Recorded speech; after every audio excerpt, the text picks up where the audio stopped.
എല്ലാ സുഹൃത്തുക്കൾക്കും ലൈഫ് വിഷനിലേക്ക് ഒരിക്കൽ കൂടി സ്വാഗതം ചെയ്യുന്നു. ഇന്നത്തെ സുപ്രഭാതം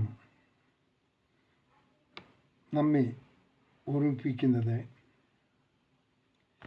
സ്വന്തം വീട്ടിലെ രഹസ്യങ്ങൾ വീട്ടിനുള്ളിൽ തന്നെ സൂക്ഷിക്കുന്നത് ആ വീട്ടിലെ വ്യക്തിയുടെ വലിയൊരു ഗുണമാണ്.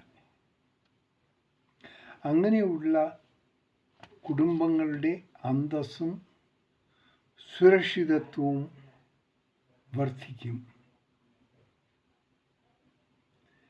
സ്വന്തം വീട്ടിലെ ദൗർലഭ്യങ്ങളും പ്രശ്നങ്ങളും പുറത്തുള്ളവർ അറിയുന്നത് ദോഷം മാത്രമേ ചെയ്യൂ.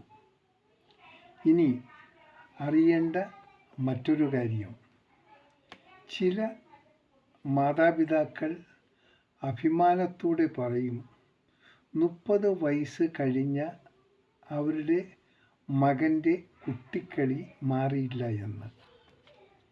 ഇത് ഒരു വിചിത്രമായ കാര്യങ്ങളാണ്. പല കുടുംബങ്ങളിലും ഇങ്ങനെ നാം കേൾക്കാറുണ്ട്. ഇതേ മാതാപിതാക്കൾ പറയും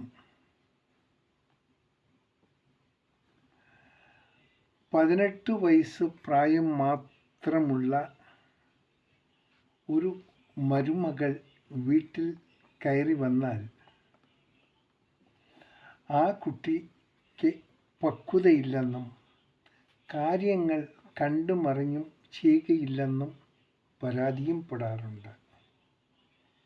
അതായത് സ്വന്തം മകനെക്കുറിച്ച് പറയുന്ന അതായത് 30 വയസ്സായ സ്വന്തം മകൻ്റെ ബലഹീനതയെക്കുറിച്ച് പറയുമ്പോൾ വീട്ടിൽ 18 വയസ്സ് തികഞ്ഞ് ഒരു കുഞ്ഞ് മരുമകളായി വരുമ്പോൾ അവരിൽ നിന്നും കിട്ടുന്ന അനുഭവങ്ങളെക്കുറിച്ച് അവർ പർവ്വതീകരിച്ച് പറയുകയാണ്. എന്നാൽ ഏതിനും ഒരു സമയമുണ്ട് എന്ന് ഇവർ മനസ്സിലാക്കുന്നില്ല. സമയം വലിയൊരു ഔഷധമാണ്.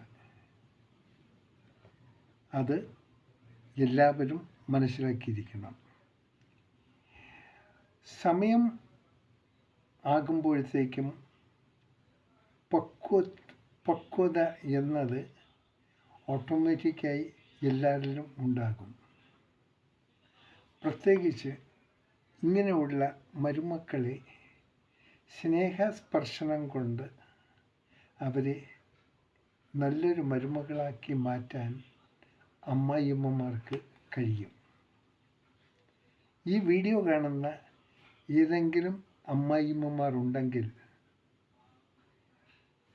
നിങ്ങൾക്കോ അല്ല നിങ്ങളുടെ കൂട്ടുകാർക്കോ ഇങ്ങനെയുള്ള അനുഭവങ്ങൾ മരുമകളിൽ നിന്നും കിട്ടുന്നുണ്ടെങ്കിൽ സമയമെന്ന ഔഷധത്തിലൂടെ ആ കുട്ടികളെ നല്ലൊരു മരുമക്കളായി മാറ്റി എടുക്കാനും സാധിക്കും എന്ന് ഓർമ്മപ്പെടുത്തുന്നത് നന്നായിരിക്കും.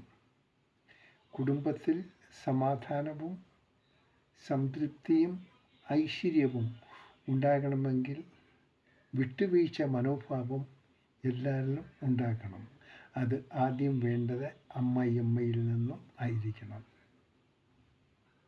സന്തോഷത്തോടെ നേരുന്നു ഈ സുപ്രഭാതവും ഈ പകലും ഈ ത്രിസന്ധ്യയും. ഒപ്പം ഇന്ന് ലോകമെമ്പാടും പിറന്നാൾ ആഘോഷിക്കുന്ന എല്ലാവർക്കും ലൈഫ് വിഷൻ ശ്രോതാക്കളുടെ ഹൃദയം നിറഞ്ഞ ജന്മദിന ആശംസകൾ. ഒപ്പം അവർക്കെല്ലാം ഇനിയുള്ള ദിവസങ്ങളിൽ നല്ലത് വരാനും ഒപ്പം അവർക്കും മറ്റുള്ള എല്ലാവർക്കും എന്ത് തടസ്സമുണ്ടായാലും അത് അനായാസം മാറിക്കിട്ടാൻ നമുക്കൊന്നായി ചേർന്ന് ഒരു നിമിഷം ജഗദീശനോടും ഒന്ന് പ്രാർത്ഥിക്കാം.